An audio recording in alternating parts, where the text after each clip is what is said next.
Hey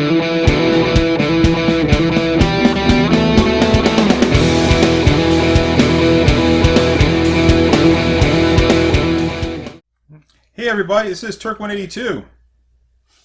And Wallcrawler One. And I'm Acomi. I'm the special guest. Yes, you are the special guest. Oh yeah, you are the special guest. Hey everybody. Whoops. So...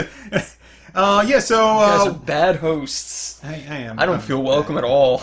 No, you shouldn't be. You shouldn't feel welcome. You're never welcome here. Welcome to Thunderdome. Welcome to the podcast, baby. You're gonna die. So, welcome to another episode of In the Gutters. And today we do have our special guest, Acomi and Wallcrawler. Hey, he's Acomi. So, I'll say Wallcrawler. So, we're doing something a little special this time, and we're actually doing a kind of a crossover between our two shows, Our Moms Think We're Funny and In the Gutters. And so with this one, we're actually going to be talking about the characters of the Watchmen. So anybody that has actually listened to Our Moms Think We're Funny, you guys may have heard us talk about this for like pretty much since the start of season 3.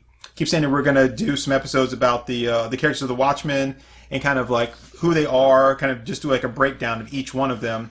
And we're doing a cross promotion here, or crossover rather, with the two channels. So we are starting off today. Wallcrawler, you got anything you want to add? No, that pretty much encapsulates what we're trying to do. I don't know what I could add to that. Just whatever, man. You can add anything you want. It's kind of our multiverse or When Worlds Collide episode, I guess. Yeah, this is the KorovaEntertainment cinematic universe. This is the big crossover event of the century. I guess we should point out this is like really spoiler heavy. Oh, yeah. So, like, if you have not read Watchmen or watched the movie, then what the hell are you doing listening to podcasts for? Go do it. So, just because you mentioned watch the movie, read the book or watched the movie, to kind of, I know for the longest time, one of the things that took us so long to get to this point was that you wanted to read the book, but you just really didn't have the time to invest into it like you wanted to. Yep. So, instead of rereading the book, you listened to, or you watched the motion comic. Yeah. So tell us how that worked for you. What you thought about that? I liked it. I'm not usually a huge fan of motion comics, just because of the way everything moves. It kind of feels like unnecessary to add motion to the comic art to me, but I actually enjoyed that quite a lot. The narrator was really good. And we discussed this, it was kind of funny to hear him reading for the female parts. Yeah.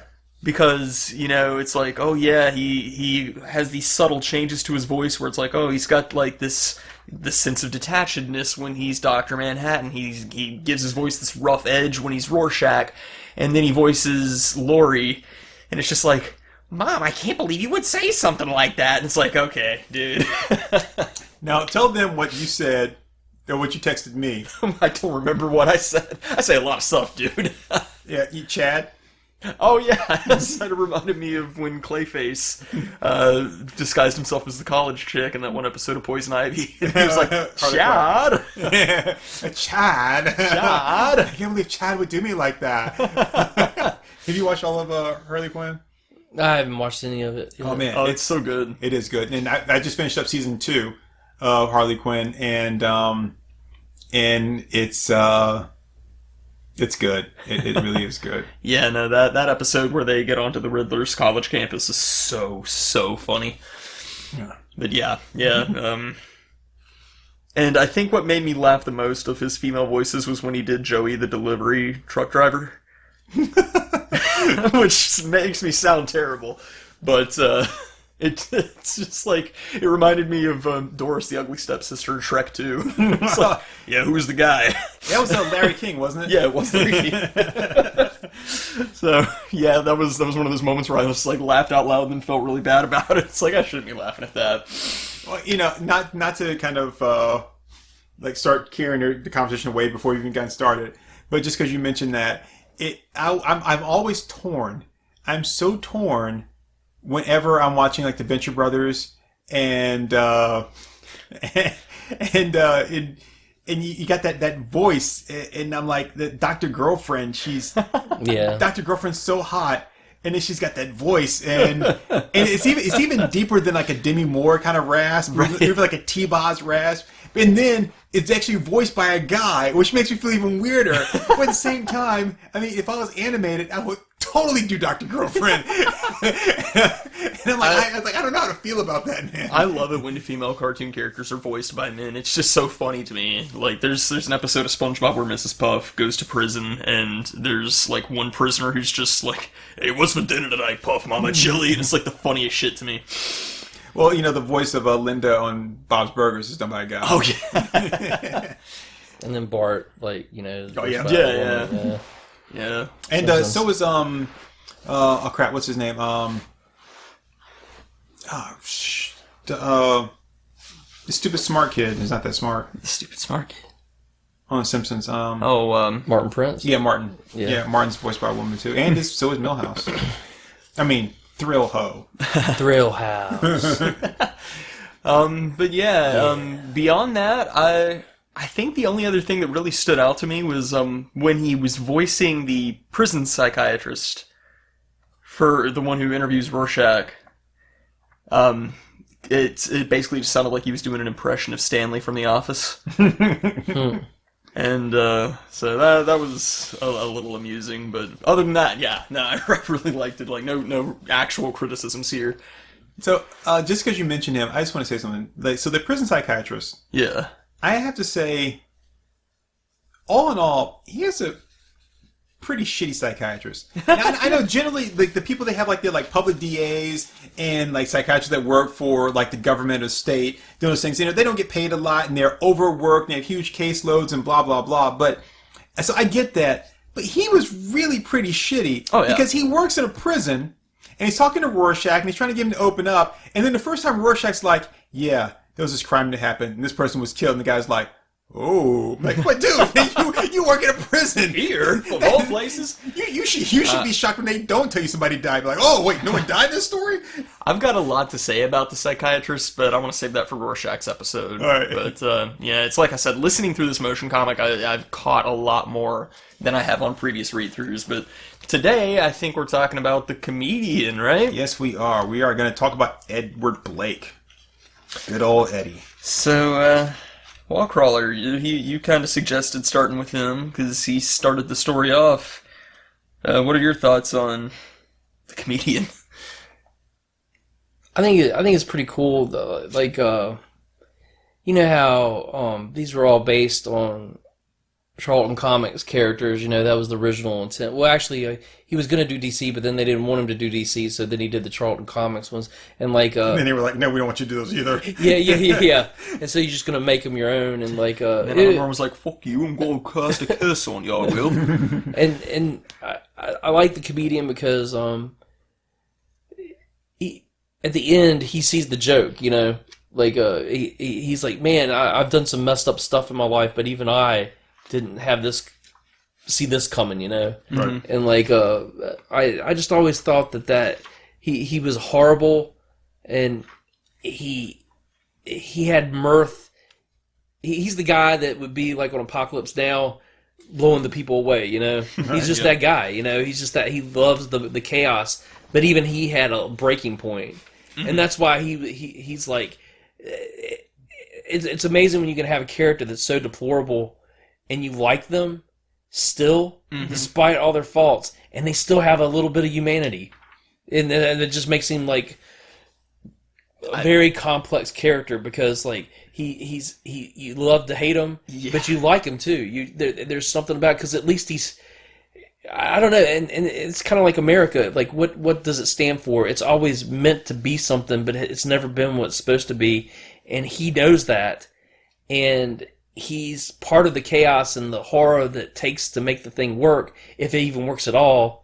And I mean, you understand, there's deeper things going on in Watchmen than most people realize. It kind of mirrors a lot of things that was going on in society at that time and now. Mm-hmm. So it's true. Who watches the Watchmen? Yeah. When you're in power, it corrupts you. Dr. Manhattan's a perfect example of that too. You lose your humanity, but the comedian stops laughing at a certain point. You know, Right. He's like, oh damn, that's not right. Even I wouldn't do that. Yeah. It's interesting to me because the comedian is one of the worst people in the entire book. Yeah. In a lot of ways, he's just one of the most reprehensible individuals you're ever going to find. But at the same time, he also has like the strongest grip on reality over anybody. And I've heard a lot of people say that Laurie is the most normal out of anybody in there. But it's like the comedian's a fucked up person, but he's... I would say Laurie is the most detached out of the humans. Mm-hmm. I mean, and obviously Manhattan is the most detached, but she's far more detached than the comedian because she lives like sequestered away with Dr. Manhattan, who's a guy again who has no emotions, is completely detached, and that's who she spends all her time with, other than the occasional general that stops by. And she's supposed to be his anchor, but I can only be an anchor for so long, before I'm going to start to lose my grip. So the more time she spends with him, she starts like slipping away, and the only thing that she's like anchoring to is what she thinks, or like almost like memories. Like, this is what I believe it is, but as I start to get more detached, I mean, Yeah. I would say that she, like, comedian, I think, is more grounded than she is, just because of the way she's isolated. Yeah. And it's interesting, all of the characters have a lot of respect for the comedian. In some way or another, because Rorschach is aware of his history and what he did, and he just says, oh, that was a moral lapse. But he was still a patriot. He still fought for what was right. Doc Manhattan said, "Oh, he's a fascinating person. He said things that I'd never considered." Adrian Veidt was the whole thing that shaped the direction that he took was because of the comedian. Everybody was like, this guy is kind of jacked up, but at the same time makes some really valid points. It's a perfect name for him because like it is a joke. He was the apparatus. He's one of the tools that they use to keep power, and it is a joke. Look at all the deplorable, horrible things you get. For what? For temporary power. Because it's always going to be temporary. There's always going to be somebody coming around the corner to take it over. So you are literally just kind of keeping it in check. It's a joke. The horrors that we do in this world are a joke. And he knows it. But he's the guy that's willing to do it. And he can live with it. Sorry, I just lost my train of thought because of what's on the screen. But like, sorry, we're watching a movie and it was kind of nice. Happened to me earlier, yeah. But like yeah, I'm really having a hard time. But okay, like perfect example, like it's Rebecca Gayheart, man. That's all I have to say. Yeah, it's Rebecca Gayheart, and like she looked her finest just now. Like they like the scene in the bar with the Vietnamese woman that slashes his face. That was so dark. And he calls out Manhattan. He sees everything. He says, "Dude, you could have done anything. You could have changed the bullets into gas, or you could have done anything in the world to stop it." And he sees the future of the back. He knew it was going to happen, but you didn't do anything. And I think they touch on that really well in the TV series, the HBO series, with that, because that's kind of that can be hard for people to kind of grasp this whole. Because they in the book they do a really good job when he takes Laurie to Mars, and stuff. Right. That's a great thing. He's like, "Oh, I'm sorry, I forgot to give you air." Like, well, you forgot to give me air. But then when he's like, and then soon you're going to tell me that you're sleeping with Dan, and then she's like, "What?" And he's like, "Well," he's like, "You slept with Dan." It's like, "Yeah, you just like It's like, "I didn't know you till you told me." But like, wait, what? It's like, "Yeah, because I know, but I technically don't know because even though I can see it, I'm still living in the moment. And as of right now, you haven't told me." Yeah, it's like he said, he's just a puppet that can see the strings. That's the only thing that differentiates him. Yeah. But you were mentioning off mic, Turk, that we know that the comedian is broken just like all the other characters, but we really don't know much of his backstory. What we know is that he got started just fighting crime on the waterfronts, and just eventually moved into working with the government. That's really all we know. And so that's an interesting thing is that, like I say, like we know he started like at those points, but at some point the government tapped him and said, "We want you to be our trigger man." Mm-hmm. And then of course he went to Nam and all that, and it's kind of crazy. But I want to ask this before we go any further. the book starts with the comedian's death. That's what sets sets this everything in motion, like this whole thing moving. But the comedian sees the plan, even though he wasn't supposed to. Or was he supposed to? So this one I'm asking here. This whole like process starts because of the comedian's death. Rorschach looks at it, goes one way, and of course he's completely off the mark, whatever it is he's doing. But it does eventually get around to everything else. And in some ways, because we talked about this, I don't remember if we talked about it on mic or off mic, about how everything that happens and everything that takes place is like, in some ways, you needed them to be there for it to all start off. Right. Because I think we were, and maybe it's you and I, Crawler. We were talking about like, okay, let's say that that they didn't like that Dan and Laurie didn't get Rorschach out of prison. So what happens then? Because you need to have Dan and Rorschach together to put the final pieces of the puzzle together for a Pyramid International. Yeah, and, right. Yeah, so. Yeah. Sorry, I'm skimming through the last chapter because I know he talks about Blake finding out the plan. So right. So I'm like, so what was it like? Was that intentional?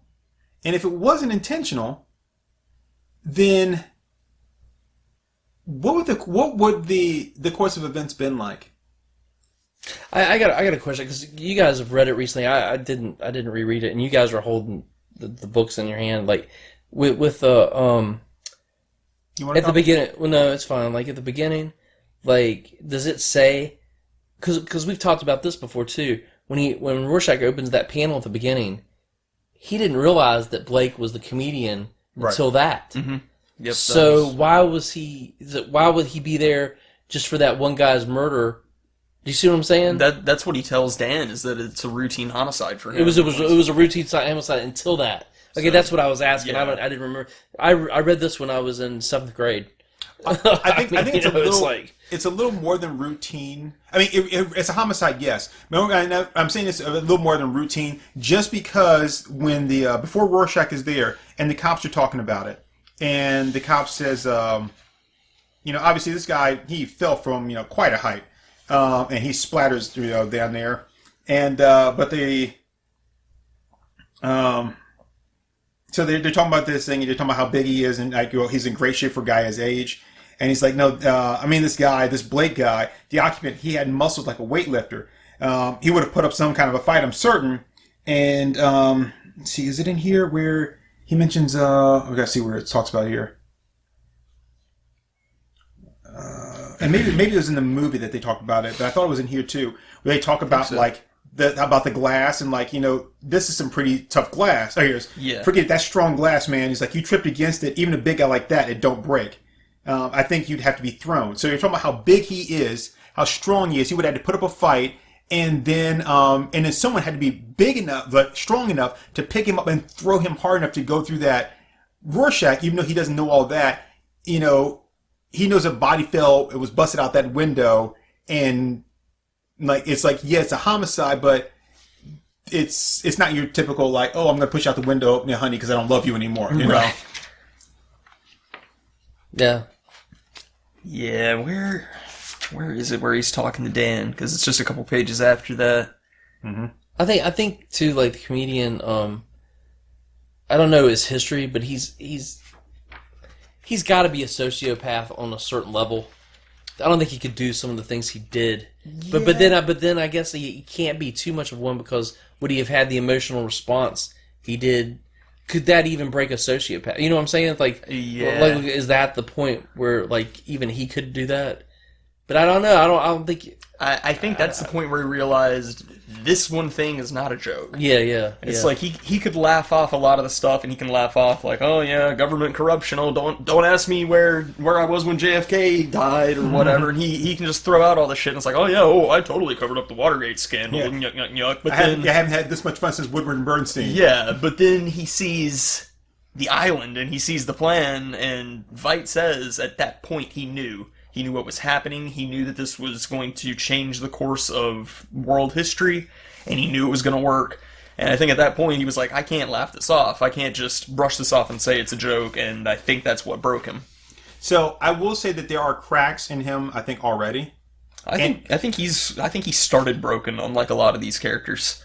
A lot of them reach breaking points. I think he was jacked up from the start. No, I was gonna say like in his whole facade of like everything's a joke. Oh yeah. And it's because it's defense mechanism type deal. Huh? Make like you know how like people make crack jokes all the time to ease tension for themselves. Right. Well, I was gonna say yeah, kind of like that. But it was the where I think that you kind of see that there's that that he's not either he's not such a like stone cold killer, that there's more like morality, humanity to him, is when Laurie confronts him. Oh yeah. And I mean, I'm looking at the panel right now. It's the look on his face, like the hurt. Yeah. All praises to Dave Gibbons for that, because that image is priceless. Where he looks and he's like, "It was only once," and he's looking at her like you know. And again, what's really heartbreaking about this, because she doesn't know, and he's like, you know, but you don't know, and I can't tell you. But even before that is when he's like, "Hey, can a guy talk to an old friend?" Yeah. You know, he's trying to make a connection with this girl, which, and to your knowledge, like, Laurie's mom and him, I don't think they had a relationship. They just got it on maybe a couple times. Oh, yeah, it seems kind of contradictory, because there's times where it does seem like, yeah, they just hooked up a couple times, but then... No, like she says at the end, like she pretty much ended up liking him at the end. She was okay with him to a certain point. Because like when Laurie flashes but back... Did they date? I don't know if they dated. I think they just screwed. I don't think it was like that kind of a relationship. But like when Laurie flashes back to her mom and her stepdad arguing, the mom's saying things like, "He was there, he was tender, he showed affection," things like that, which she's obviously talking about Blake there. And so the reason I'm bringing that up is because he got her pregnant, and so if they weren't in a relationship, they were just kind of like hooking up every once in a while. So he's putting a lot more emotion in there than he normally would, because in Vietnam he didn't give a shit about this woman or the kid or anything else. But he does for some reason care about her, and then tries to make a connection later with Laurie. So it's like, so there's something there in him already, and then when Laurie confronts me, he's like, "You still don't know the truth." And the thing is, he's holding on to that truth. He hasn't told her. If life is a joke to him, he would have told her a long time ago. Yeah, But if it really didn't matter. Right, but he doesn't out of respect for, for her mom, because apparently he didn't want her to know. And more being English, they didn't look very favorable of the United States in the 80s, Yeah. So I think it was a perfect vehicle for him to mock the U.S. to a certain degree, because remember that scene where they're doing the tear gas on the crowds? It's like, whatever happened to the American dream? I love that scene. You're looking at it. It came true. You're looking at it. And that's the truth. It's like, that's look at what we're going through right now. I mean, it's like, it's never been, it's a great idea. The execution's just never been there, and we're a little bit mad to a certain degree. It's interesting, and it's so funny that it still holds up today. Watchmen is truly timeless. Yeah, it's genius. Like for being so firmly entrenched in, this is alternate timeline 1985. It all holds up so well. And it just goes to show you, the more you change, the more things stay the same. Which president was that gave the speech? Imagine if there was an outside threat from another world that would, and then the countdown clock. All those concepts were there.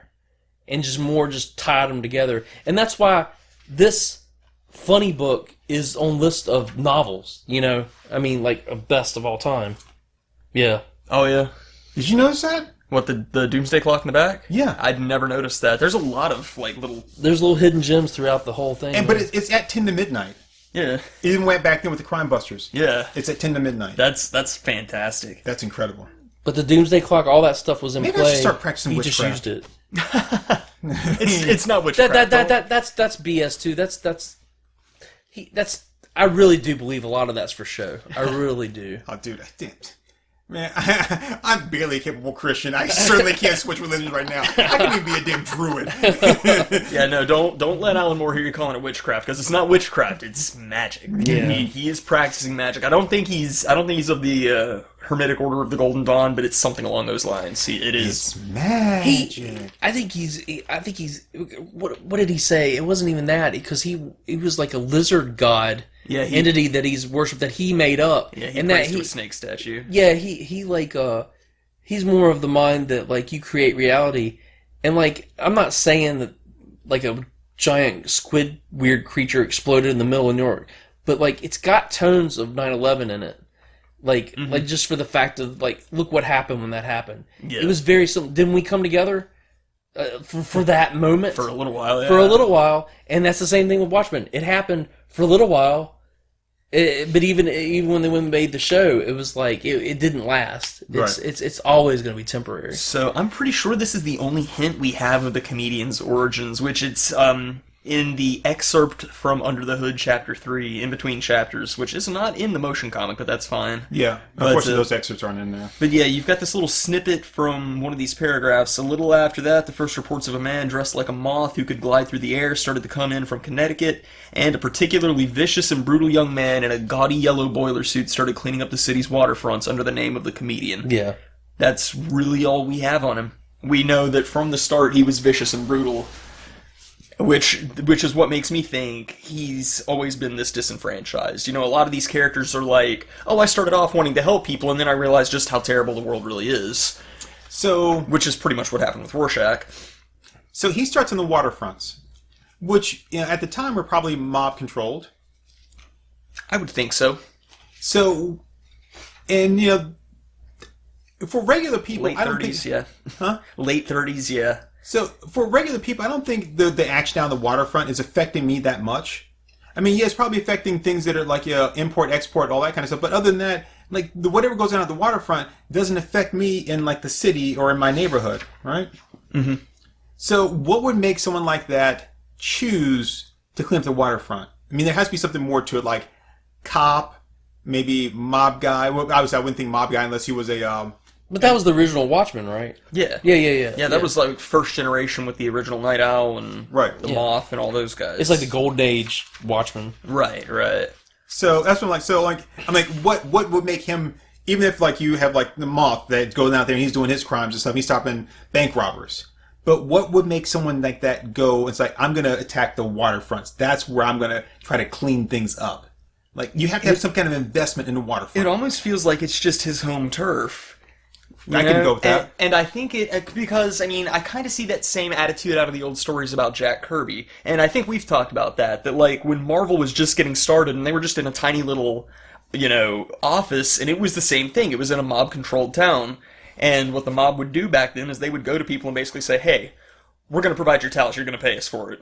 You're not being given an option here, this is what we're going to do. And it was basically their way of shaking people down for protection money, but it was under the guise of, we're bringing you your towels and your toiletries and stuff, because then you have a legal excuse. And you didn't have to tell them every time you did it, too. Right. Moore's talked about it, too. Like, even he's talked about it himself. Like, there's ties to the mobs in the beginning of comics anyway. Yeah. So it's like, it makes perfect sense. It all kind of ties together in this weird... It's so weird how everything connects. But yeah, I mean, like, you guys have heard that story, right? That, like, the mob guy was shaking down the Marvel offices and we're talking to Stan Lee, and they were like, no, we're selling you your bathroom supplies, we're selling you your towels, and everybody's like, we can't afford this is going to put us under. And then Jack Kirby, all 5'3" of him, walks into the room, he's like, is this guy bothering you, Stan?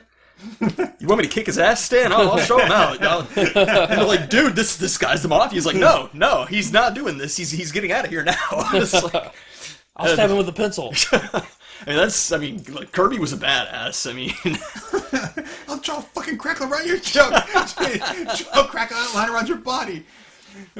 It's that kind of thing. So I think it was probably that kind of thing with the comedian that was just like, this is my turf, and I'm not gonna let them keep controlling it. Because one big thing with the comedian, and like I think one of the big reasons that he tried to rape Silk Spectre in the first place is he's a control guy. He wants to be in control of the situation. I think that's why he broke when he saw Veidt's plan. here's a situation I have no chance of controlling. Right. There's nothing I can do to regain control of this situation. Right. And there's nothing I can't stop it. I can't do anything. Mm-hmm. And I mean, he flourished in Nam because he's a good soldier. Well, and it makes sense that he could do anything he wanted. And it's like you said, like, since everybody respected him, to kill him would draw everybody in. Mm-hmm. Like, I don't think if they had killed... Hell, even they killed... Who they killed? Nite Owl? I don't think the same effect would have happened if they had killed Rorschach. I don't think that would have sparked it, you know? I mean, the comedian was one of the only two public ones. At that time, you had Doc Manhattan, you had the comedian, and Doc Manhattan's untouchable. Yeah, so, you're not going to be able to beat him. Like, he was the only public figure, hero, that they could have gone after that would have elicited this result. Except for, he was retired, and most people didn't know his identity. Yeah. You guys want to take a break here? Yeah. Okay. You've got a good internal clock, man. Thank you. We'll be right back. This is our show. Oh, yeah. Yeah. I'm sorry. We'll be right back. Jeez, man. Give a guy an inch. That's a mile. Put me in my place. Dude, I don't remember who the hell's in charge anymore. It's like Apocalypse Now here. You know who's in charge here? Yeah. I'm a fan of Alicia Witt now. I've just been watching the whole... I've never seen this movie before. Foxy Brown. All right. Do we have a... It's fine, yeah. Okay. I listened through the whole thing anyway, so... Mm-hmm. And we're back. This is my podcast now, bitches. Oh, it's a takeover. I'm taking over. Hostile takeover. All right, so I guess this is now going to be the the Acomi and Wallcrawler show. All right. So, you guys are talking, you were mentioning about him being a control guy. Mm-hmm. And we are talking about the 30s, right? So, yeah. Let's jump back here. And I don't think this was the 30s. I think it was older than that, maybe the 40s, right? The Honeymooners? I think the 50s? I think that was the 40s. It was black and white. 40s or 50s, yeah. Yeah. Where, so again, let's not forget, one of the things on the Honeymooners, and I'm going to put it in modern terms.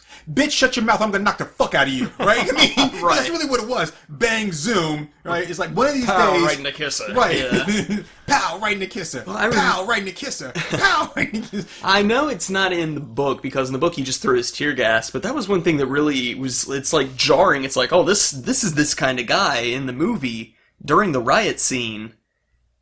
Like, when they like throw a brick at Archie, he's just like, you know what, that's it, and he jumps down and he just fucking decks a woman, just punches her right in the face. It's like, okay, that's the comedian. I love that scene in the movie. It is so jarring. You know the scene in the comic where, like I said, it's been a while since I read it, but like he's raping her, or he's getting ready to, and then the Hood comes in there and just beats the living shit out of him. Right. He did, and so he's like this tough guy until he's not a tough guy, but he's still talking smack. Yeah, he doesn't back down. He's kind of like, oh, does it get you off, big guy? It's like so that's an interesting point you bring up, because that's where I was going to go next. Was like, you've got him attacking her, and he's going to rape her, and she's like, no, don't. She's trying to get him, and she fights back, and again, we're talking about like that time period where it's like, you don't say no. Like you're a woman. You don't have any rights. It's like I do what I want to. I mean, you used to have the rule of thumb back then. I'm like those are not good things. Right. So he's like, yeah, I'm going to do this, and then we're still going to be teammates afterwards. And next time I go to do this, I'm better not to fight back. So it's like that whole thing was like, I can do this because I want to, because I'm in charge, I'm in control, and I do what I want to do. Mm-hmm. And so it's interesting. I wonder what he was doing before he went to the waterfronts to take his aggression out and try to take control. Like, what was he doing already?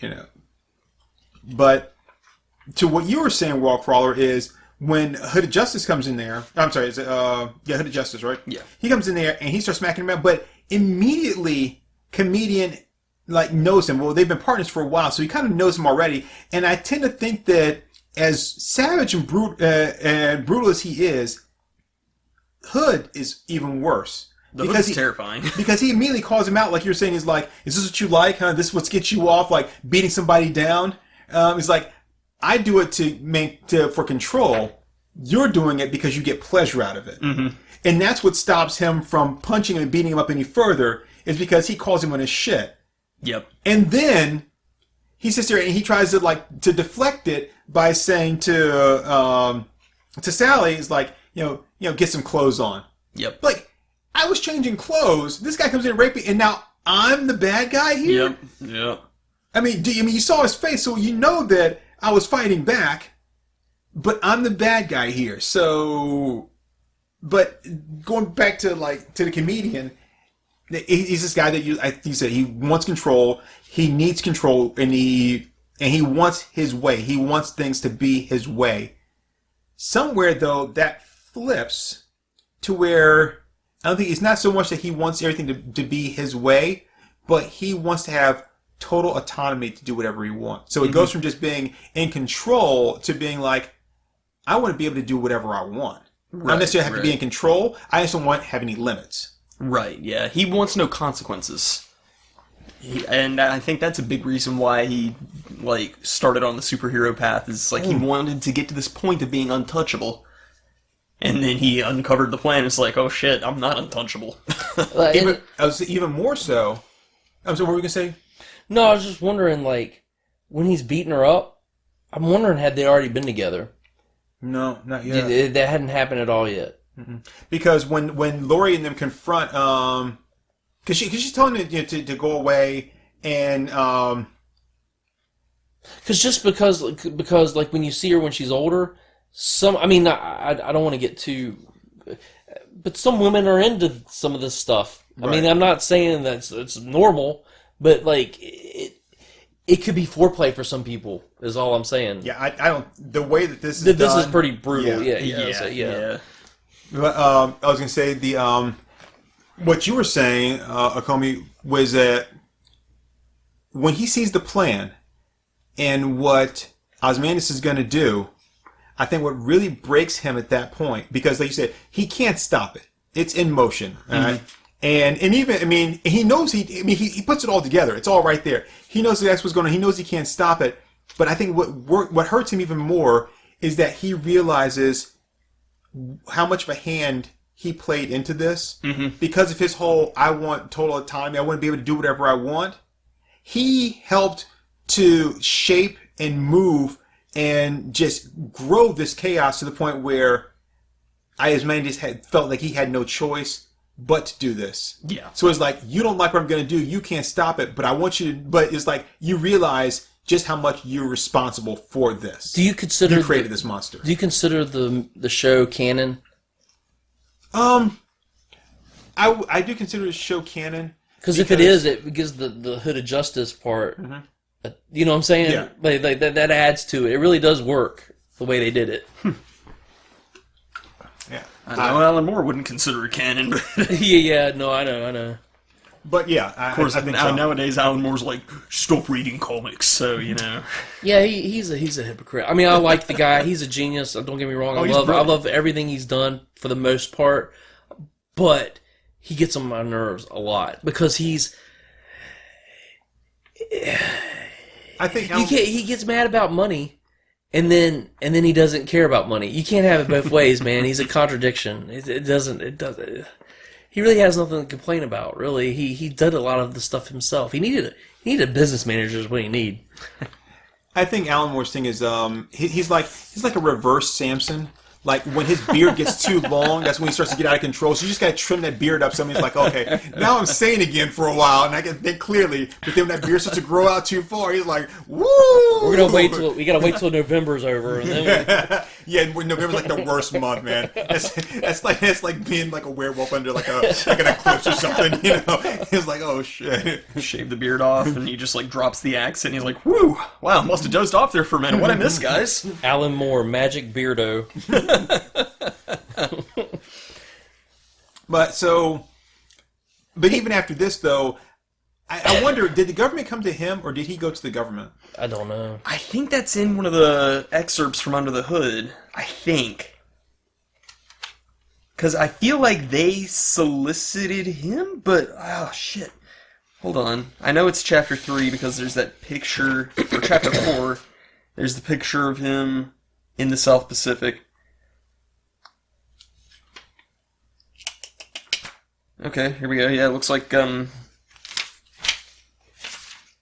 Is there, like, can I ask you this, like, just, I mean, I know we've all got favorite storylines, but is there a better story than Watchmen been done? Is there a better, I don't think anything's been any better than that. As far as a superhero story? Yeah. I can't think of anything. Is Watchmen a superhero story? It is. I think it's everything wrong with the superhero story. I Yeah. think Alan Moore is criticizing all the superhero tropes out there. See, I guess the reason I'm asking is because it only has it only has one actual superhero. Everybody else are just vigilantes. Vite's a superhero. He's got super strength, doesn't he? No? How do you throw Blake like that though? Because he's been training his body, and that was the other thing I was going to ask. But Well, that's almost like Taskmaster type stuff though. Don't forget, he does that benefit for Ethiopia where he does the whole gymnastics thing, Mm-hmm. and so he's been getting in shape all the time. Plus, he's younger than Eddie. So, and that's the other part of it too. Is like, if you look at Vite's costume, right? It's very loose fitting, so you really can't get an idea of what his body looks like. Mm-hmm. And I think that's on purpose. But yeah, even like I said, after they've all retired, he is a businessman. He runs this corporation, but yet he doesn't put on the concert. I think it's he puts on the show, but then they rebroadcast it. I think, but still, he did this whole like gymnastics performance at his age after retirement when everyone else is getting fat like Dan. And he's down. And so I think He got a bullet with his bare hands. That's pretty superhuman to me. I don't think that's the bullet. Didn't think that would work. right. And that was the other thing too, is he didn't think that would work. And I wonder how many times he practiced that too. Yeah. So what we see here in the Under the Hood, it's the end of it's the end of the comic issue 2, but it's chapter 4 of Under the Hood. It says that after the attempted rape, he left by mutual consent with a minimum of publicity. He gets badly wounded in a stabbing incident that makes him change his flimsy yellow costume for the leather armor that he presently wears, and then he went on to make a name for himself as a war hero in the Pacific. But all I can think of is the bruises along Sally Jupiter's ribcage, and hope to God that America can find itself a better class of hero than that. So, it doesn't really say that the government solicited him. What makes me think that the government brought him over is if he just joined the military, there's no way in hell they would let him still be the comedian. Yeah. But the picture we have here in Under the Hood of him in the South Pacific, he's wearing the mask and is still going by comedian. Yeah. So I would say they recruited him. Yeah, I would think that it had to be. Sorry, just seeing this gay. We were watching this movie in the background, like that gay heart chick, Mary, Typhoid Mary. She would have been great. Typhoid Mary. She looks just like her.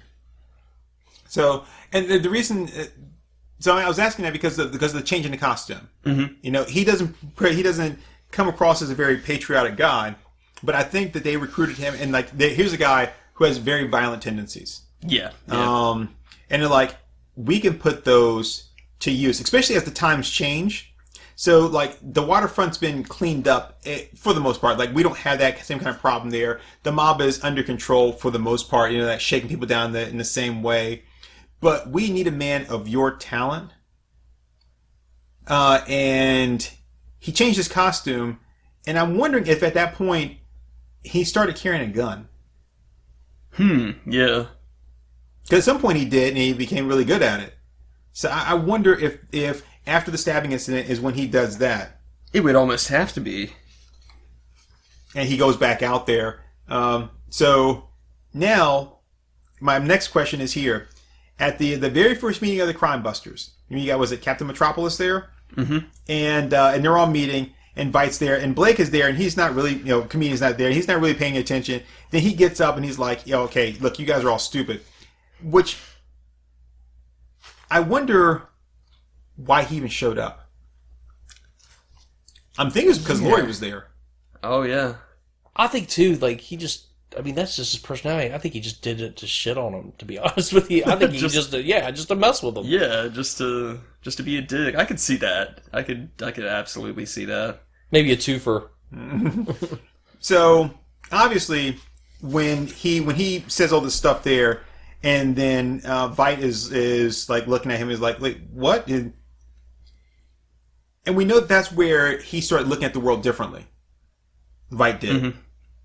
Yeah. And I wonder, at that point, was he? I mean, he's starting to put the plan together in some fashion, right? Which I think is incredible, because for you to put that plan in place, you've got to look at the whole big picture. Like, especially when it comes to things like technology and stuff. Like we weren't having the energy crisis, I think, at that time that they had later on, which led to the war that he had to stop. He knows war is going to keep coming, so he's looking into the future, like, okay, where are things going to go? Where are they going to progress? What's going to be the next thing? And I'm wondering if somehow he made the comedian a part of his plan. Like purposely, almost like to get back at him. Oh, because of that incident, right? Because I always thought that. I always kind of thought that too. It's like you're the one that gave me the plan. You're the one that pushed me to this direction of utopia. But at the same time, no, you're also kind of a piece of shit. Yeah. And also, and maybe in addition to that, it's that I don't know where you're going to be when the squid hits. So I need to make sure that no matter what, after the plan, you're not alive. Well, and two, he knew, like, his whole thing when he executed the plan was, you guys are checkmated. You can't you can't tell people, because that's going to bring about World War III. You can't kill me, because people will investigate and find out, and that's going to bring about World War III. Pretty much the only threat there was Rorschach. He knew Rorschach wasn't going to kill him in that case. He might have told people, but so Doc Manhattan dealt with that. I think if the comedian were still alive at that point, the comedian would have fucking killed him anyway. So he knew that no matter what, like, okay, he has to die before the squid shows up. Yeah. I can't count on him to be affected by the squid. I need to make sure that you're out of the picture long before then. Yeah. I think that he had to know that, like, if he had presented them with that choice, the comedian would have said, you know what, I can live with World War III. That's the environment that he thrives in. And although nobody else could really kill Veidt, I think the comedian probably could have. I would like to see that fight. Oh, yeah. Like, if it was on equal ground, so not like you snuck me when I was, like, about to go to bed and I've been drinking, like, like whiskey all day. But just, like, I'd like to see that fight. That'd be something. I do, even though I think it's a little overdone in the movie. Here we go. Government did recruit. No government recruited Doc Manhattan. Sorry. Go ahead. I think it's a little overdone, but the fight scene in the movie is so well done, because it's like I said, this guy he's tough, he's strong, and plus these guys are crime fighting veterans, but he's a conflict veteran of all kinds of wars. So this is a guy that's not going to go down easily, and so I think that the movie did a really good job, even though it's a bit much. It does a really good job of, like, showing, like, what it took to really put this guy down. Yeah. So here's a perfect example. Like, this is the page where it's Dr. Manhattan's shaking hands with the comedian, and he's with that girl that he ends up shooting. Like, she's hugging, or somebody's hugging on somebody. But basically, it shows him with the flamethrower, right? And he's just smiling. It's like, it's Dr. Manhattan's thoughts. He's like, he suits the climate here, the madness, the pointless butchery. As I come to understand Vietnam and what it implies about the human condition, I also realize that few humans will permit themselves such an understanding. Blake's different. He understands perfectly, and he doesn't care. Yep. That kind of sums him up. And it's not in the book; it's in the movie, though, and I like the line because I think it says a lot to his character, which is when the assailant breaks in the door, and he goes, "Just a matter of time, I suppose." Like, I can't do this stuff and hold all these secrets and not expect for them to send someone eventually to take me out. So, even then, he knew that it was going to come eventually.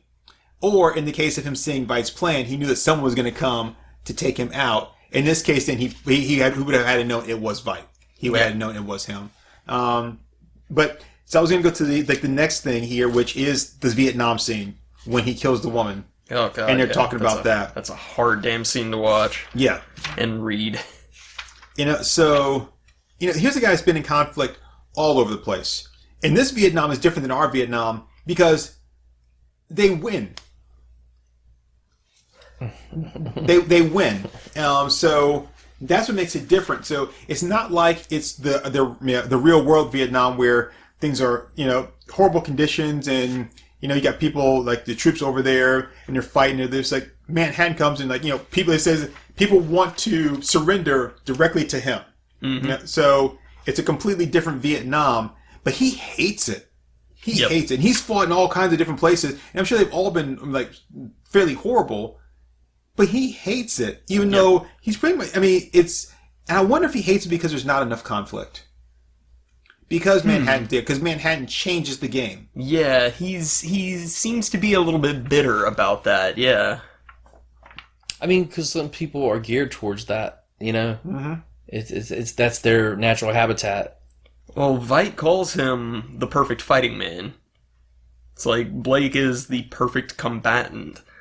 So yeah, it would make sense that he'd be kind of pissed off that they just give up without a fight after Manhattan shows up. And I think even though Veidt uses him as a, if what we're saying is true, and he planned to do that to him from the beginning, if he's part of the plan, it also shows how much respect he has for him too that he takes him out first.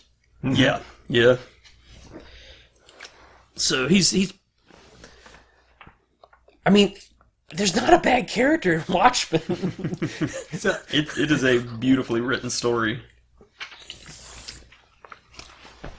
Beautifully And it didn't take 64 issues and tie-ins and like it is 12 issues and done. It was a masterpiece. Multi-series stuff. Yeah. So I think it's interesting as the comedian and Dr. Manhattan are talking, and he's talking about how how in his mind this war was so crucial to America.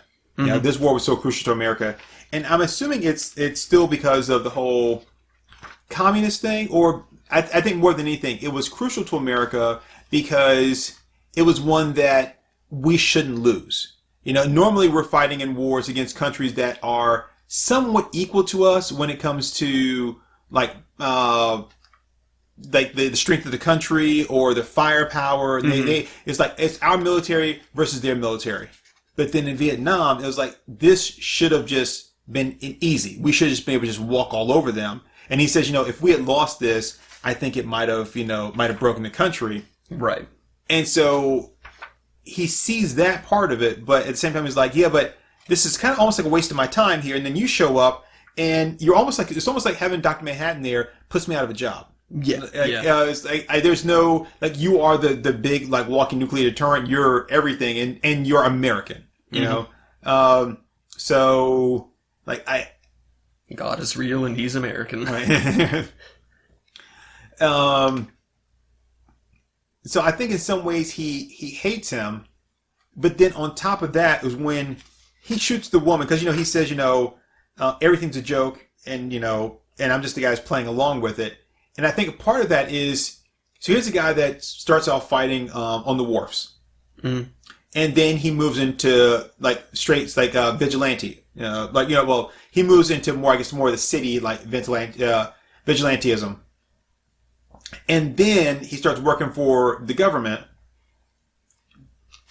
And what he sees is that corruption, violence, war, this stuff is never going to go away. Mm-hmm. It's always going to be there. And that's the joke. Like, you can fight it all you want, but you're not, it's just the give and take. Like, you can never get rid of it. You can never just completely abolish it. Yep. So it's always going to be there. And he's like, well, if it's always going to be there, then I might as well be, instead of being like one of the guys that is fighting because I have to, like, I'm going to be one of the guys fighting because I want to, and kind of like just doing what I want, however I want it. Right. And he's in Vietnam, and then he's like, look, I don't give a shit about you. I don't give a shit about nothing, lady. It's like, hate this place, hate the smell, hate the people. Right. I don't care about you or your baby. And like, when I'm gone, I'm never going to look back on this, because for him, he's like the total Shia LaBeouf there. It's just Tuesday. Chinese, Vietnamese, dirty knees. Look at these. Street Fighter is not, the live action one is not a great movie. But I will have to say, if nothing else, how dare you? That line in the movie when M. Bison is talking to Chun-Li and he's like, "For you, the day that M. Bison came to your village was the most important day in your life. But for me, it was Tuesday." It was like, that's a great line. And that's the comedian right there. It's like, yeah, this war means a lot to you and your people, but to me, it's just another day. Yeah, yeah. And when he shoots her, he's like, look, you're just another casualty of war, just like everybody else. You could have been one of those people that was burned in a hut or bombed or whatever, or killed by like the North or South. You could have just been just a random casualty already.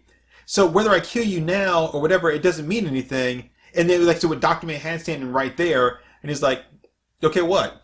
Mm-hmm. If you're going to tell me I did something wrong, you didn't try to stop me. Yep. So, and like you said, he could have done all these things, but he goes, you didn't even try. You sat there, and even when he says, he goes, Blake, don't. And he's watching him do it, but he doesn't try to stop him. Yeah. And so he's like, so how can you tell me that I did something wrong? Because you had every means to stop me, and you didn't even try, but then you're going to say you shouldn't have done that. Well, okay. Yeah. Because Manhattan's not human at that point. He's even beyond the joke, You don't ever see Manhattan laugh. Because there's nothing funny. It's just all cognitive, other ethereal, like, woo-woo stuff. He's just a different... He's surpassed humanity. Yeah, he's so far above it that, like, it's no different than just microbes to him. But yeah. It's interesting. A live body and a dead body. Right? Same number of molecules.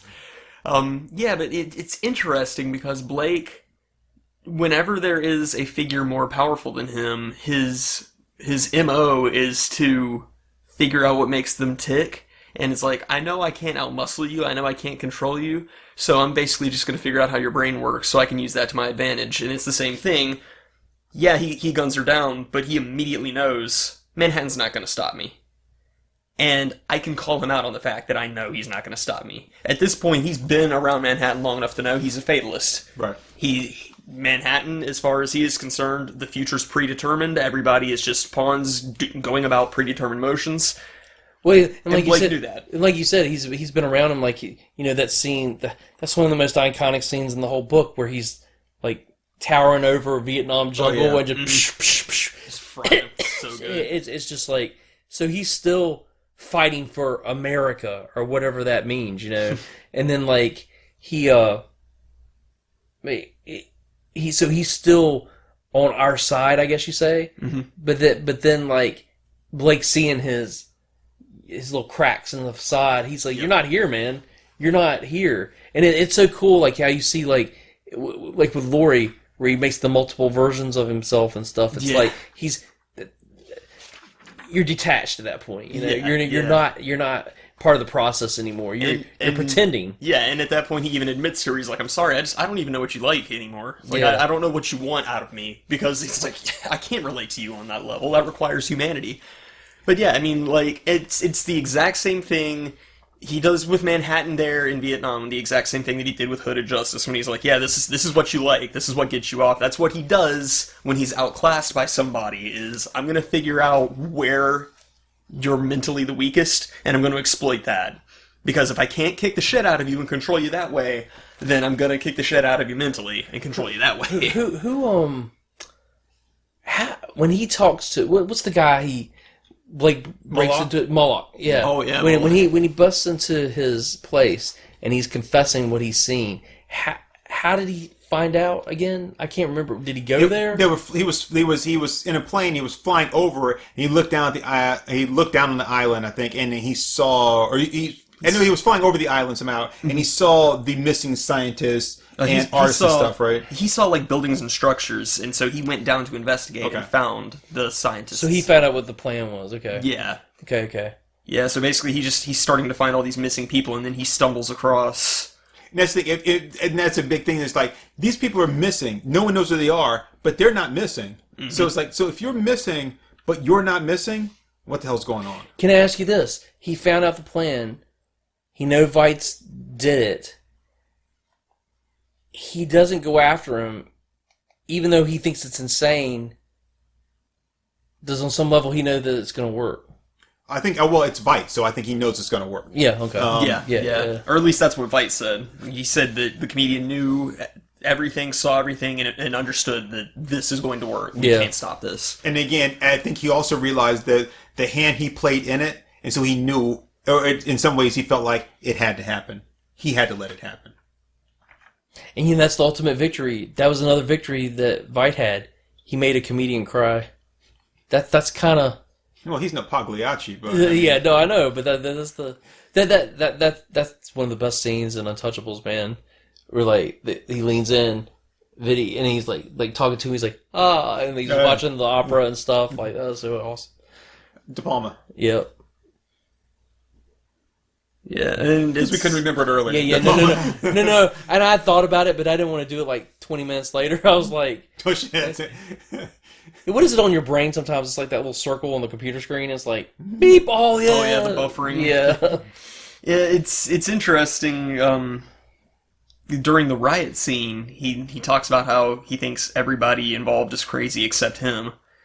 He says Rorschach's nuts. He's been nuts ever since that kidnapping he handled 3 years back. Him, Byron Lewis, John goddamn Walking H-Bomb Osterman, all nuts. And Nite Owl says, but not you. He says, no, not me. I keep things in proportion and I try to see the funny side. And then he shoots somebody with a rubber bullet. It's like, as far as he's concerned, he is the grounded one. I love the sadomasochistic look too. It's like the gimp mask. Yeah, the gimp mask. Which I think that also says a lot too. You know, especially if you're talking about like the gimp, if you're looking at the gimp thing, or like the hooded, like kind of S&M deal, and then the puppet knowing its strings, or seeing the strings, all that. But I'll say in Vietnam, because I want to get back to the riot, but in Vietnam, when she cuts his face, he yells at Manhattan, and he leaves, and he says, "Medic." Yep. Gotta get a goddamn medic. But do you? I mean... Because you got John walking fucking H-bomb Osterman right here. The guy who could have, turned the gun into steam or turned the bullets into butterflies or whatever. He could heal your face, but he knows. He knows. Right. He knows he won't. And he leaves with that note. So it's amazing how he knows these people. And I think that also might go into, the whole, we recruited him because he knows. He knows how to read people. And it might be part of, I mean, we don't know how much of it's training and how much is natural instinct, but it's probably natural instinct just because of Hooded Justice. I think he's a very street level guy. Yeah. And like I said, if you're gonna tackle the wharfs, that means you spend some time on the wharfs. Yeah. If you spend time on the wharfs, the one thing you would have learned in that is how to read people. Yeah. And I mean, if that's his home turf, like we're theorizing, then that means he's probably the son of a dock worker. And I wouldn't be surprised, just based upon everything, if he had. He's a goon. Well, I was gonna say if he had committed some crimes or petty theft or whatever it was as he was growing up. So he was a juvenile delinquent growing up. Yeah. So getting to the riot scene, which is just awesome. Now I told you I love the scene in the movie when he jumps down. Love the way people talk about Zack Snyder and his slow mo and stuff, but the way they film him jumping down when he lands. Oh yeah. So, but as much as I love that scene when Nite Owl comes down, the way his cape flares out and stuff, that is the freaking best, dude. But you're right. He gets down there and the first thing he does is he punches that woman. He just starts taking it to him he's like, I don't care. Especially in this case, it reflects I guess modern times so much when they're like, I'm here to protect you, and you won't let me protect you, and fuck you, Yeah, pretty much. And because he says here, he's like, and I think the other part of it is he's like, haven't you heard the government, we're not gonna be able to do this anymore. Once this thing passed, we're not gonna be able to do this anymore. So I got to get while the getting's good. So and this is it. There's no more foreign wars. So for a guy like me, I got to do it all domestic. And this is a great chance for me to do that. But then he says, until then, we're society's only protection. We have to keep it up as long as we have to. And then he's like, but this is how you protect society from itself. But then you said that line, and he's like, what happened to the American dream? I love that. And he's like, it came true. You're looking at it. Yep. Which, and I don't want to get off on a political thing, so I'm just going to make a very short statement, which is, if you're looking at something like the Constitution, it's like, life, liberty, pursuit of happiness, you should be free to be able to, like do what you want, and this what you want, that what you want, in a big melting pot of people who, and we're not talking about difference of opinion, just who, if I think one thing, there's no way, unless we're all groupthink, unless we're all lockstep of thinking the same, there is no utopia. Right, and if I'm thinking one thing, there's somebody else that thinks the opposite of that, and most people can't just be like, oh yeah, you think something else, like, okay, I'm just gonna put it out there, fucking flat earthers. Oh, come on, that's just goddamn stupid, right? And I can't accept somebody that's like, well, I'm a flat earther, and I believe the earth is flat. I'm like, and just be like, okay, well, yeah, you can have that. Like, no, you can't. You can't. but here's my thing. Like, see, I can because, like, I don't believe that at all. But that doesn't really hurt anybody at the end of the day. That's the thing. It doesn't. Yeah. But I'm like, you're okay. Okay. Well, scratch flat earthers off the map, right? We just push them right off the side of the earth, right? Yeah. Terrence Howard math. Okay, no. Terrence Howard math. Terrence Howard has his own math where one times one isn't one because you're timesing it, so 1 times 1 is actually 2. Oh yeah. I remember that. Right. So no, I can't just accept that you think that way. That makes no sense at all. And anybody else is like, yeah, that's how I do all my counting multiplication. I'm like, no, you can't have that. I'm not going to let you have that. And it really doesn't affect anything. Well, no, except for when they're trying to build my house. I'm like, wow, the fucking proportions wrong. What if it's like Willy Wonka's house? I mean, I wouldn't hire a contractor who did that kind of math. Well, I mean, you wouldn't know, right? I would ask. See, me, I don't just go with the lowest bidder. Me, I'm going to figure out. And then what your number isn't going to be his because his is like, you're way off. If you're using that for your measurements, you're using that for your bills it's too. Like, wait. So wait, why do we have so much extra wood? Well, because we needed 5 pallets. So if 1 times 1 is 2, then 1 times 6 is 7. So order 7. Like, wait, no. It's like, bad math. So I can't let them have that, But I should be able to. Now, if you say, it's like, well, my pursuit of happiness is like goat fucking. Well, like, no, that's But I'll go this far. Like, we know things. We know things because we think we know things. But how many times have people died thinking they knew? There was tons of people that did think the Earth was flat at one point. Do you see what I'm saying? Yep. And then we're gonna die. And how much things did we really, Because there's so much of the stuff that's just theory. There's so many things that are theory and speculation and guesswork. It's just people's opinions. Like, I mean, even our history of where we came from, it's like, I think this. I don't think that. I think this. And we're much older than we think because, like, there's it shows, like, the hunter-gatherer stuff. There was civilizations before that. They've been covered up. It's, what I'm saying is, like, how much of it do we really know, So what I was getting to is that, when you have difference of opinion like that, in some cases you can just say, okay, yeah, we can have a difference of opinion or a difference of, like, our reality. But depending on what it is, you're always going to have that thing where it's such a sharp contrast that I just can't accept it. So when he's like, what, the American dream is like, you're looking at it. This is what happens. We're not a hive mind. We're not a collective, Right. So this is what happens because you can't all say, okay, we can all just, you can believe this and I can believe that. And so he's like, this is exactly what it is. Well, this was always going to be. And so it was like, well, with the internet now, everybody's so 50-50, and like look at the country's pretty much split 50-50. It's like you got and everybody's evil. If you don't think like me, then you're the bad guy. Well, that's groupthink. That's it's weaponized morality. Yeah. And if you're right, then the other side's got to be completely bad. See? Yeah. So you demonize them, and then you dehumanize them, and that's how the concentration camps happen. Like that's what starts that. Camps. Huh? Internment camps. That's what we call them in the United States. We call them internment camps, not concentration camps. Well, for now. I mean, that's what I'm saying. What it leads to is you came back from Jewish camp. Sorry, that's one of my favorite lines from American Dad. It's not because it's like super funny, but it's when Klaus says it, like he's so caught off guard because he's thinking one thing and they're talking about something else. Of course, he's Klaus. So yeah, he's Klaus. The one German character. Yeah.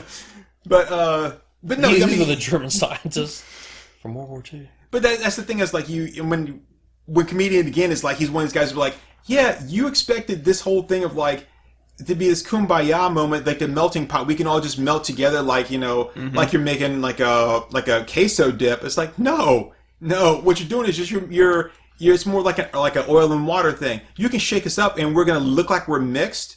But after everything settles, you're gonna see just how separate we are. That's a lot of what he talks about with the Crime Busters thing. First of all, he calls Veidt out then and saying, oh, you're saying we need a leadership, I guess. That's you. You're the smartest guy in the room. And then he's saying, you don't have a clue what's going on in the world. So again, he reads the situation. He reads Veidt and he's like, you don't have the knowledge that I do.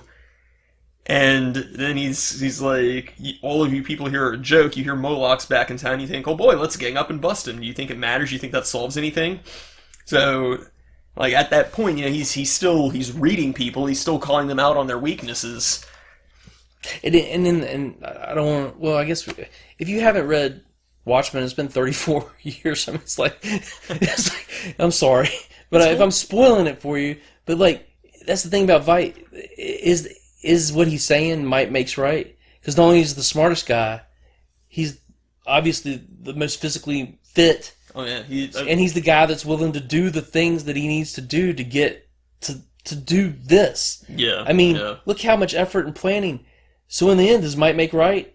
I guess it does, because the ends justify the means. I think that's the big question, because maybe we should save that for Veidt's episode. Yeah, sorry, but no, I mean it's fine, but yeah, I mean I think that's ultimately the big question posed there is, and it's interesting. I was actually reading this or saw this on a review on YouTube that the very last line of Watchmen is, "I leave it entirely in your hands." And so, yeah, that's part of the story, but it's also part of what to make of this book is entirely in your hands. Who is right out of all these people? Is Janie right? Or Laurie, I mean... I think they were all a little bit right in their own way. I think they all, from their viewpoint, were. Do you see what I'm saying? Yeah. Because they're all individuals, and that's what makes it so beautiful, because they're all different. It gives you goosebumps, man. I mean, like, how the hell... beautiful. I said all the Watchmen characters were beautiful. Oh, you said that's what makes us all beautiful. I'm thinking you were talking about me, but I didn't know. Fuck you. You that's projection, bro. Because I was not talking about you at all. You said all. You said that's what makes us. That's what makes us all. And I'm like, okay, he's us all. He's talking about everybody in the world. That includes me. Paging Dr. Freud. I was talking about the Watchmen characters, but I think that's what that makes him. I mean, how did he do that? I mean, like Moore is one of the most Madman from Hampton. Yeah, Northampton. Moore is just such a brilliant writer, and I don't know the level. Like I know the way he scripts. I know he scripts like super insanely detailed. Oh, gee, I wouldn't know anything about that. You don't script as bad as him. I just like to make fun of you for it. So, but like, I mean, shit. I think it was from Hell. There's like a sample page, and it's like insane. It's like, okay, this is written on the spines of the books. Here's the type of car. Here's the angle that it's facing. Dude, you should see that in League. My absolute Leagues. Yeah. Oh, yeah. Like the whole other volume is just a script. Yeah, and it's like an entire page describing one panel. It's like, dude, I wouldn't want to work off of a script that tight. No. But it's like, it obviously pays off. But it's like, I also wonder, how much of Watchmen did he have planned going into it? Did he write it one issue at a time? It's like, here's how I'm going to tie this in. I'm on issue 11. I better start tying up loose ends. Or did he have like everything figured out going into it? I think he had everything figured out, because when we get to I was gonna say, because when we get to the quote unquote assassination of Veidt. Yeah. Let's see, what issue is this? I'm looking at like this one. Trade. Yeah, I know, but like it says issue 22. Issue 22. So this is issue 2. This is issue 2. Yeah, The page 2, number 22. These 2 pages are fucking amazing. Oh yeah, the lighting. This looks so simple. I was actually just on that page. This looks simplistic, but like do you know how tight and amazing these pages are? Just from, like you said, and the coloring is so simplistic, but it works so well because it tells the story. He's basically talking to Moloch about it's all a fixed camera angle. Yeah, and it's a masterclass in how to create emotion and tell the story with color. Mm-hmm. And it's got. This is comics, man. Oh yeah. This is why this medium is legitimate. They couldn't even do this in the movie. Oh hell no! Do you see what I'm saying? The entire page. Yeah, the entire page is serving to tell the story, and I think it really speaks a lot to Dave Gibbons as an illustrator too, because you know he doesn't have like the dynamics of Kirby. He doesn't have like the flowing cinematography of Steve Ditko, but his planning and his precision, I think he surpasses Mignola for like levels of precision, and that's really saying something. Well, and the thing is too about this, like, because a lot of this was from Ditko stuff. Because when you mentioned that, like, Ditko was 9-panel guy too. Oh yeah, yeah. So I think that was a little bit that was homage to, because even when he named who was it who's the K character? Kovacs. Oh yeah, Kovacs, yeah. Ted Cord. Yeah. Ozymandias. Like, yeah. So they. Well, yeah, I mean, Alan Moore loved Ditko. He was a huge Ditko fanboy. But you were talking about the page you were talking about was in chapter 2, and in chapter 2 I guess it's page 23 or 22 and 23. Mm-hmm. But and you mentioned the coloring in it. So what I think is great, because you guys are saying like, was this planned or whatever? And, you know, when you look at, like, some original artwork, you'll see, like, notes on the side that'll say, you know, like, color this thing like this or color this thing like that. Mm-hmm. I was hanging up, side, so you saw I changed, like, my pictures around finally. But I took the 2 pieces of art that I had, and I moved them to another room. And so as I was putting them on the wall, I was looking at the one thing, and at the bottom of it, I was looking at the one pictures I was kind of pressing against the wall to use my command strips. So I'm pressing up against the wall, and at the bottom of it, it says, "Colorist, go nuts." You know, that's just things like you know, it's like I don't have any particular like things to say for you to do this, but on this one here, this kind of like double page like layout here is every other panel. It goes from this orange, this kind of like tanny orange, to this kind of like grayish purple, yeah. Because there's a flashing neon sign outside the window. Yep. Now you cut to chapter 5. Watch Moloch's hands in these 2 panels, in these 2 pages too. Oh yeah, as when he rips the covers and he's like pulling them up like he's scared. Yeah. And there's one point where he's like lifting his finger like he's about to say something and he doesn't. There's so many little details. Dave Gibbons, I love you. But if you cut to chapter 5, right, page 1, we're outside Moloch's house because Rorschach is about to go into the house. And what do we see? It's that same neon flashing with the alternating colors back and forth to show the flashing there of the sign, which is beautiful because as I'm reading it, I feel that flashing there, but you're carrying it over from something you did at the first time to say this is outside his house, his window, and then we're showing it again when he's standing outside. And even better than that, it's a very muted kind of like a burnt sienna or tan. In chapter 2, it's redder in the other one, right? Because we're inside, and the shade is pulled down. Yeah. Well, shade may be up, but anyway, but it's the windows blocking it. But in the other one, we're outside, so we're getting the full effect of that light. It's beautiful. Yeah, but that's incredible. So, and of course, the mirrored R's there reflecting in the sign. That's Rorschach. I always forget the colorist, and he deserves John credit. Higgins? There you go. Yeah. He is a brilliant colorist. Heather Graham. Hot damn, Heather Graham. Oh, I like that. Hot damn, Heather Graham. So here's the other thing that I saw here, and I was like, shit. I was like, maybe, because as I'm thinking about it, I'm like, maybe that was it. Maybe that's the key to everything about the comedian is that he's talking to Moloch, and he's like saying that this is what happened, and you know, and all that, and he says, you know, he talks about all the bad stuff he did and this and that, and he goes, I mean, what gets me right?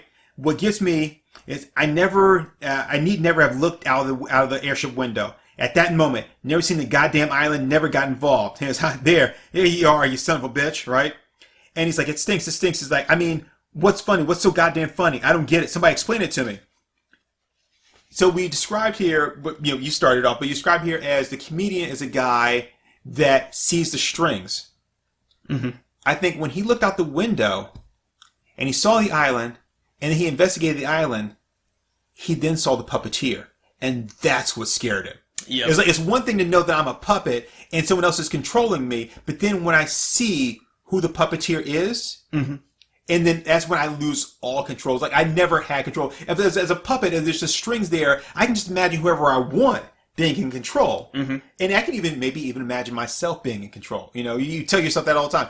I control my actions, not no one else. And you can laugh it off. Yeah. Right. But then when he sees who the puppeteer is, and it maybe probably makes him wonder, be like, have I been manipulated this entire time? Mm-hmm. And here's the thing too. It's like, is he a hero or a villain? It's still a question.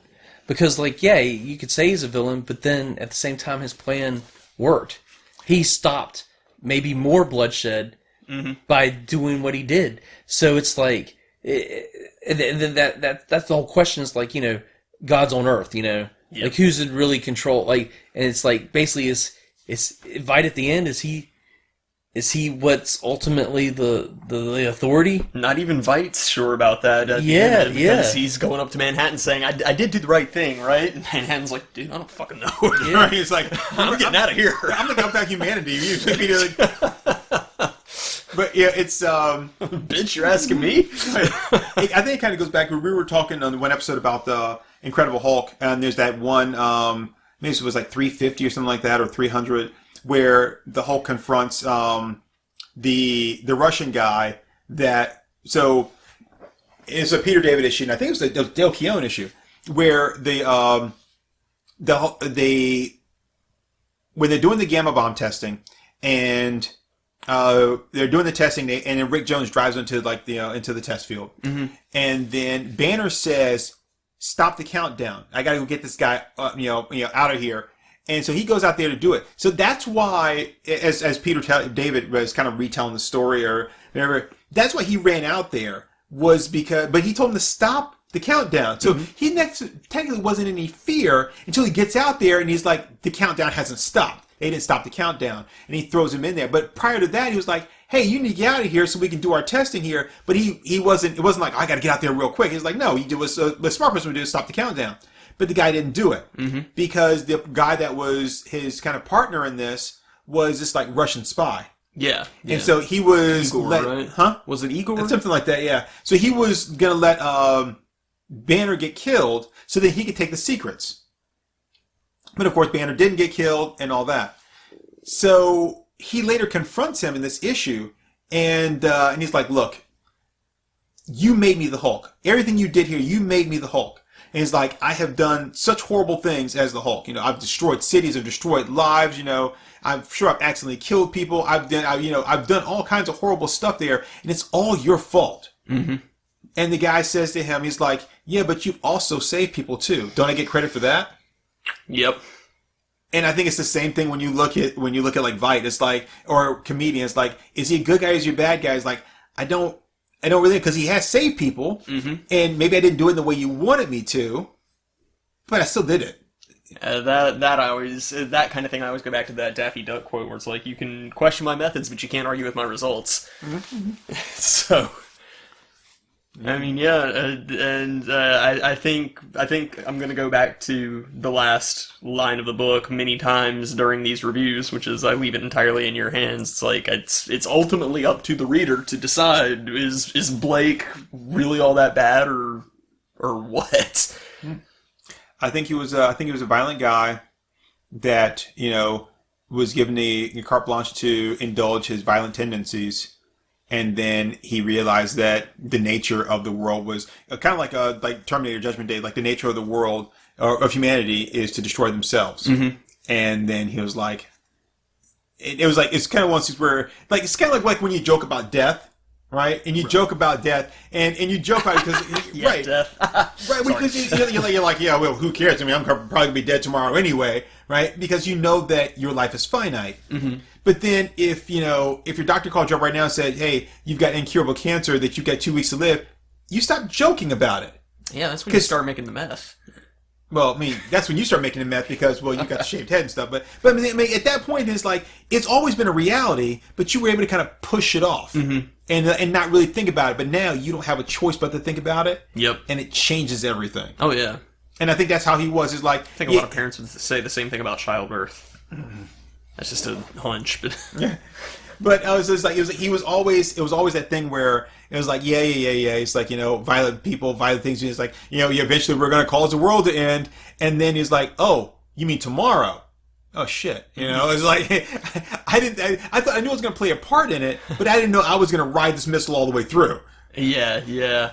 And I think you're right that, seeing that it's Vite behind it is that breaking point for everybody. Because, Rorschach is very unflappable. Rorschach doesn't let stuff get to him because ever since that kidnapping case, it's kind of hard to let anything else get to you quite the same way. But when he finds out it's Vite, his immediate reaction is to say, I cannot imagine a worse opponent for us to go up against. Yeah. And this is Rorschach. This is the guy who's like, I'll fucking kill everybody. Don't mess with me. Fuck around and find out. But then he hears it's Vite and he's like, I'm not even sure I can beat him. Yeah, it's like, human bean juice. I think that's the joke, right? Right. So, yeah, I think it was really good. And I thought we were going to have a trouble with Comedian because he doesn't have such a background, but I think they kind of build the book around him. Yeah. Yeah, it's interesting. And I love, obviously that's the whole part of the story, but I love that it's, like you get all these pieces of information because he dies. Everything you know about him is from what other people will tell you, and it's all from their perspectives. And I think what's interesting is that none of their perspectives waver. Yeah. Like, nobody sees him in a good light. Except Sally. And Rorschach.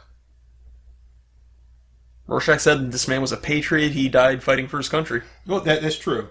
Well, I know. Well, Rorschach's kind of a fucked up dude. So. And I think it's like we said, like everybody respected him on some level. They they maybe didn't like him, but he was the guy that like you still on some level maybe liked, or everybody kind of respects the guy that's not afraid to say what everybody else is afraid to say. Yeah, I think the Comedian kind of signifies a form of cognitive dissonance where it's like you hate it, but you can't argue with what he says.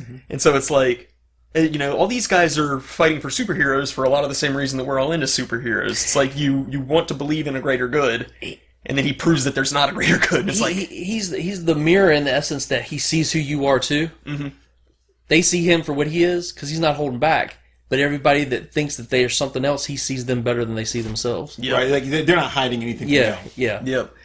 Yeah, I think inherently to become a superhero, you've got to have some level of optimism. Either that or just an insane drive for vengeance like Batman or Rorschach or whatever. But, for most of these people, it's like, I believe in a greater good. I believe there is ultimately a good to be served here. And then the Comedian just completely blows that out of the water. Nah. And it's like, they can't argue with it. Yeah. He's like, no, it doesn't fucking matter. No, the burden of proof is on you to explain to me why that's true. Because I can tell you right now it's not. And and everybody freaking hates that because it's like, I can't argue with that. I can't prove it wrong. Maybe that's why Manhattan put a smiley face on the moon. Yeah. Or was it Mars? Mars, yeah. But yeah, like... Yeah. But he even says, which is kind of foreshadowing, is like, and within what Egghead, it's like you have this master plan, but any idiot can screw your plan up and derail it, which is what we're kind of left with at the end. It's like, here's any idiot that could possibly just completely derail your plan. Rorschach is any idiot. I was actually thinking about the guy with the hamburger, but yeah. Oh, yeah. Yeah, him too. I think this is a good discussion. Christ, Seymour, 3 million people die in this city and one of them wasn't you. But yeah, no, this was a really fun episode. Like I said, I thought we were going to struggle with him because he doesn't have the same kind of backstory, but I don't think so. Because even when people aren't talking about him, they're still in a sense talking about him. Well, the thing about like Watchmen is like, I know some people say it's dated. I don't think it is. I think it holds up, and like I think it's a lot of people kind of write it off because of the things that he was criticizing. They think that he was trying to push forward the idea of like, Thatcher, Reagan era stuff, but that was the whole point. He hated it. Mm-hmm. And that's what he was trying to point out the flaws, and that's the thing. It shows us all the things that we're still trying to get together and still aren't getting right. Yeah. That's why it's relevant. I think it'll always be relevant. Yeah. Oh yeah. Yeah. Now I have a question, and this is completely off topic, so this could be cut out if you want. But whenever the Doomsday Clock hand is moved forward, mm-hmm. do you think it can ever really be moved back? I mean, I know we move it back sometimes, but they move it back in the book, right? Don't they? Or does it just keep going forward? I think it goes forward all the way till it hits midnight. Yeah. They never push back. Because midnight is when the squid hits. Yep. Yeah. Because they're at that point that they were about to launch missiles when the squid hits. What I'm saying is that, like, theoretically, like, okay, let's say Cuban Missile Crisis. All right, we're on the verge of launching missiles, mm-hmm.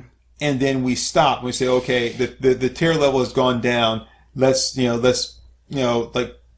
share this clock. But I guess you're going to move the hand back. But really, can you move the hand back? I mean, we've already taken that step. So it's like when you're afraid of something and you take the first step towards it, but then you don't go any further because you're still scared. Yeah. But you've already taken that first step. So taking that first step again is so much easier mm-hmm. than it was before. So it's like, so even though we set the hand back, can we really ever set the hand back? I think it's one of those situations where, like, you can't unsay words. So it's one of those things where it's like, if somebody tells you, hey, you know what, you pissed me off again, I'm going to kill you. And then a couple minutes later, he's like, just forget I said that. I was, mm-hmm. What was I thinking? It's like, you're not going to forget that he said that. You're never going to look at the guy the same way again. So it's like, shit, now it's premeditation. But yeah. So I think one thing I do want to cap off with, and again, this was just like a review that I watched on YouTube. I wish I could remember the channel that did it, but I think it's worth bringing up on this character review because the comedian wears the smiley face button, and that symbol it permeates throughout the story. You see it everywhere from the first panel to the last panel. It's just a million places, and the whole thing, from what I'm understanding from this other review, is that the smiley face is supposed to represent innocence because it's this purest form of just cartoon face. You cannot get a more simplistic human face in cartoon form. And then the blood spot. The blood spot shows this is loss of innocence. So the very first thing you see is, oh, here's innocence, but no, there is no innocence here. There's no optimism. There is no happiness. So I thought that was a pretty cool touch. That's interesting. Yeah. They actually, like, copyright it, too, because, like, mm-hmm. on the figures or whatever, like, they wouldn't allow them to use the happy face, like because they couldn't draw the little... Really? Yeah, and then the splotch, because, like, yeah. That damn Forrest Gump. That happens. Have a nice day. Yeah, and then, like, it wasn't at the beginning, like, it was in, like, a big pool of blood. Like, that's where the splotch... Yeah, so it's like, and then and that's the thing about crime scenes that people don't realize. That's what happens, like... There's a big thing of blood on the floor. They come out with the hoses. They wash it off. And next day, everybody's back to doing their thing. I think nowadays, though, they've got that special, like, kitty litter type stuff that they spring down to get any kind of, like, liquid stuff up. Because, like, before they used to hose it down, but now, blood is biological. Yeah. And some also with some of the fluids that leak out of cars, like antifreeze and stuff like that. Like, they use that, this, like, special, I'm saying kitty litter, but it's this absorbent material that they have that absorbs all that up, and then they sweep it up and dispose of it that way. Yeah. But I forgot that. But before that, during this era. That's what I was trying to do. No, I know. That's what I said. Yeah. Back then they would have. But yeah, they would just hose everything down the gutter. Yeah, I forgot that Rorschach makes his first appearance in the second panel of the story. And he just walks right through the blood, too, like it's no big deal. Leaves the trail of footprints. Yeah, that's tight. But yeah, so yeah, I think this is pretty good. We've gone for about an hour and a half. Holy shit, really? Wow. A lot to talk about with the comedian. Yeah. I think he really is the center of a lot of things in the book, though. Because everybody, like we've said. Yeah.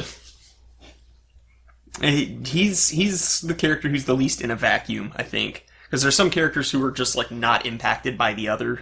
And Yeah, there's not a single crime fighter who didn't interact with a comedian in some way and didn't have a very, very bad interaction with him.